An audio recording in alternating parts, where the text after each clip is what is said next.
Big pass நேர்களுக்கு வணக்கம். என்னதான் ரெண்டு பேரும் சண்டை போட்டுக்கிட்டாலும் ஒரு பாயிண்ட்ல மேக்னெட் மாதிரி வந்து ஒட்டிக்கிறாங்க பாரு அண்ட் கமருதீன். எஸ், இன்னைக்கு நாமினேஷன் முடிஞ்சது அண்ட் அதில் வந்து பார்வதி பேரை வந்து அரோரா சொல்லியிருக்காங்கன்றது ரீசனில் ரொம்ப பச்சையாக தெரிஞ்சிருச்சு. ஏன்னா பர்சனல் ரீசனுக்காக என்ன அவள் டெஸ்பரேட்டாக நாமினேட் பண்ணுறா அப்படின்ற மாதிரி அரோரா சொல்லியிருந்ததை பிக் பாஸ் சொன்னதுமே எல்லாருக்குமே தெரிஞ்சு போச்சு இவங்க தான் அப்படின்றது. அண்ட் இதை கேட்டதுமே கமருதீனுக்கு கோவம் வந்துருச்சு. நான் தான் பிரச்சனை வேண்டாம், வேறு ஏதாவது இந்த ட்ரையாங்குலர் கான்செப்டே வேணாம், இந்த ஒரு ரீசனை கொண்டு வராத அப்படின்னு சொல்லிட்டு இருக்க, நீ ஏன் இதை உள்ளே கொண்டு வர, இது ஒரு ரீசனாக போய் நீ ஏன் நாமினேஷனில் சொன்ன அப்படின்ற மாதிரி அவர் கோச்சிக்கிட்டாரு.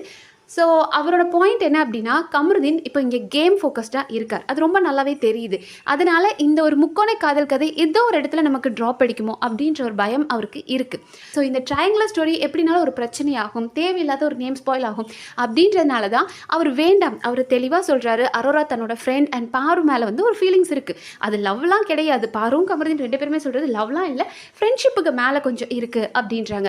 ஸோ அந்த ஒரு பாண்ட்லாம் நம்ம வெளியே போய் பார்த்துக்கலாம். அண்ட் ஈவன் அவர் பாரு கிட்டயுமே சொல்லிட்டார், இந்த கேமில் உன்னோட பெர்ஸ்பெக்டிவ் வேறு மாதிரி இருக்குது, என்னோட பெர்ஸ்பெக்டிவ் வேறு மாதிரி இருக்குது. ஸோ ரெண்டு பேரோட பாயிண்ட்ஸும் கிளாஷ் ஆகுது, அதனால நம்ம அதை வெளியே போய் பார்த்துக்கலான்னு சொல்லியாச்சு. ஸோ தன்னோட கேமை இப்போ ஃபோக்கஸ் பண்ணி அவர் போயிட்டுருக்கார். ஒரு மாதிரி ஃபன்னாக இப்போ 2-3 வாரங்களாக ஃபன்னாகவும் டாஸ்க்கும் எல்லாமே பண்ணிட்டு வராரு. அதனால நிறைய அப்ரிஷியேஷனும் வாங்குறாரு.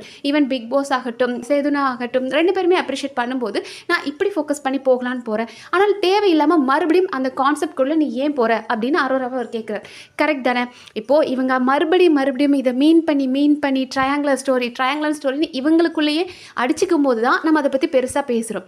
அப்படி இல்லாமல் பாருக்கிட்ட போய் பேசும்போது சும்மா ஒரு ஹாய் பாய் அப்படின்ற மாதிரி பாருக்கிட்ட பேசுகிறதாகட்டும், இல்லை அரோரா கிட்டேயும் ரொம்ப ஒரு எக்ஸ்ட்ரீமாக போகாமல் ஃப்ரெண்ட்லியாக அவங்க ரெண்டு பேத்துக்குள்ளே கான்வர்சேஷன் இருக்கிறது, அதெல்லாம் பார்க்கும்போது ஃப்ரெண்ட் ஓகே, அவங்க ஃப்ரெண்டு இவங்களுக்குள்ள ஒரு வேறு ரிலேஷன்ஷிப் அவங்க எக்ஸ்பெக்ட் பண்ணுறாங்க, அது வெளியே போய் அவங்க கண்டினியூ பண்ணிக்குவாங்க அப்படின்னு நம்ம விட்டுருவோம். அதை தான் கம்மும் சொல்கிறாரு. நான் வந்து வேறு நீ ரீசனுக்காக கொடுத்துருந்துருக்கலாம், அவளை நாமினேட் பண்ணியிருக்கலாம், ஆனால் மறுபடியும் இந்த ஒரு பர்சனல் ரீசன் நீ கொண்டு வர்றது நல்லா இல்லைல்ல, இதை வச்சு நீ ஏன் அவளை நாமினேட் பண்ண அப்படின்ற மாதிரி நாம் இந்த ஒரு லூப்குள்ளே சுற்றிட்டு இருந்தோன்னா அது 3 பேருக்குமே தப்பாக தான் முடியும். 3 பேருமே தேவையில்லாமல் பார்க்குறவங்க எல்லாருமே என்ன சொல்லுவாங்க, 3 பேரும் கேம் விளையாடாமல் ஏன் இந்த ஒரு கான்செப்ட்குள்ளே சுற்றிட்டு இருக்காங்க, இதுக்கு தான் பிக் பாஸ்குள்ளே வந்தாங்களா அப்படின்ற தேவையில்லாத நேம் ஸ்பாயில் ஆகும். ஸோ கமருதீன் கேட்குறது கரெக்டு தான். பார்வதிக்காக அவர் பேசினாலும் சரி, இல்லை மற்ற 3 பேரோட கேமை பற்றி பேசினாலும் சரி, இது தேவையில்லாத இந்த பர்சனல் ரீசனை ஏன் கொண்டு வர அப்படின்னு கேட்டார். பட் அரோராக்கு அது கோவம் வந்துருச்சு. லைக் நான் வந்து எனக்கு ஓட் பண்ணுறதுக்கு உரிமை இருக்குது, நான் 2 பேரை நான் இண்டிபெண்ட்டாக டிசைட் பண்ணலாம், நீ எதுக்கு அவளுக்கு வக்காலத்து வாங்கிட்டு வந்த அப்படின்ற மாதிரி அரோரா கோச்சிக்கிட்டாங்க. ஸோ 2 பேரும் இப்போ கமருதீன் அண்ட் அரோராக்குள்ள சண்டை வந்து பேசினா பேசாமல் போ அப்படின்ற மாதிரி போயிட்டாங்க.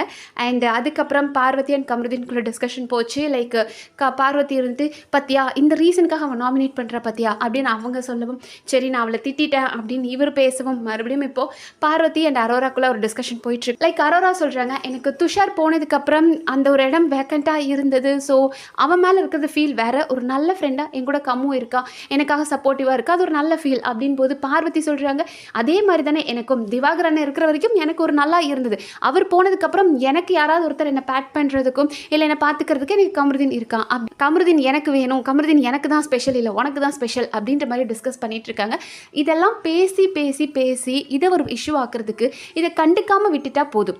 இப்போது பார்வதி அவங்க 2 பேரும் ஃப்ரெண்ட்ஸ் அப்படின்றத நம்புறீங்க இல்லையா, அப்போ நீங்கள் ஜெல்லஸ் ஆகாதீங்க. அவங்க என்ன பண்ணாலும் எனக்கு ஓகேடா, நீங்கள் இப்போ ஃப்ரெண்ட்ஸாக ஒன்று பண்ணுறீங்க ஓகேடா அப்படின்னு அதை முடிச்சிடலாம். அண்ட் அதே மாதிரி அரோராவும் சரி நம்ம வந்து அவனோட ஃப்ரெண்ட் அப்படின்னா அவள் வந்து அவள் வேறு மாதிரி ஒரு ஃபீலிங்ஸ் வச்சுருக்காங்க, ஸோ ஓகே அது உங்களோட இதுடா, நீ என்கிட்ட நல்ல ஃப்ரெண்டாக இரு அப்படின்னு சொல்லி இவங்க இதை கன்டினியூ பண்ணால் யாருமே இந்த ட்ரையாங்குலர் ஸ்டோரி பற்றி பேசாமல் இருந்தால் நாமளும் இது பெருசாக கண்டுக்க போகிறதில்ல. பட் அவங்களே இதை போட்டு கன்ஃபியூஸ் பண்ணி ரொம்ப நேரமாக போயிட்டுருக்கு இந்த டிஸ்கஷன் பார்வதி அண்ட் அரோராக்குள்ளே, இன்னும் முடிஞ்ச மாதிரி தெரியல. ஸோ கமருதீன் அந்த இடத்துல பார்வதிக்காக வந்து சப்போர்ட் பண்ணி நின்ன இடம் நல்லா இருந்தது.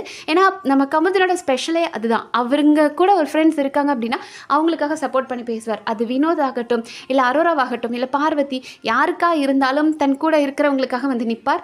ஸோ பார்வதிக்காக இன்னைக்கு அரோராவை வந்து தன்னோட தோழியான அரோராவையும் இருந்துட்டு எப்படி நீ பண்ணலாம் அப்படின்னு மனுஷன் வந்து கேள்வி கேட்டிருக்கார். அதனால் இப்போ அரோரா கோச்சிக்க போகிறாங்களா, இல்லை பார்வதி கூட மறுபடியும் பேச்சப் ஆக போகிறாரா, என்ன நடக்குது அப்படின்ற எல்லாத்தையும் நம்ம அடுத்தடுத்த வீடியோவில் பார்க்கலாம். நன்றி.